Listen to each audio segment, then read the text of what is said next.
Halo sobat, pada video ini admin Droidcious akan bahas cara atasi virtual F1 VM yang freeze. Penyebab virtual F1 VM alami freeze atau macet karena adanya pembatasan proses sistem di Android 12. Sehingga virtual F1 VM berjalan tidak stabil atau tidak dapat berjalan terus-menerus. Saat buka virtual F1 VM di Android 12 maka akan muncul notifikasi seperti ini. Jika diabaikan maka virtual F1 VM bisa mengalami freeze tiap kali digunakan. Untuk atasi hal tersebut, kalian harus menghilangkan pembatasan proses sistem di Android 12. Oke, langsung saja download aplikasi X8 Launcher di deskripsi video ini. Selanjutnya install aplikasi X8 Launcher di handphone.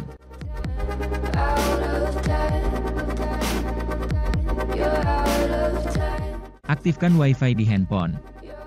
Lalu hubungkan ke jaringan Wi-Fi.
Sekarang virtual F1 VM berjalan dengan lancar tanpa freeze lagi.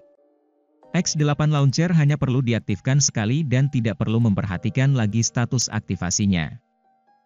Jika virtual F1 VM kembali alami freeze maka bisa aktifkan kembali. Mungkin hanya itu yang bisa admin Droidcious sampaikan, mohon maaf jika ada kesalahan. Sampai jumpa lagi di video selanjutnya, terima kasih.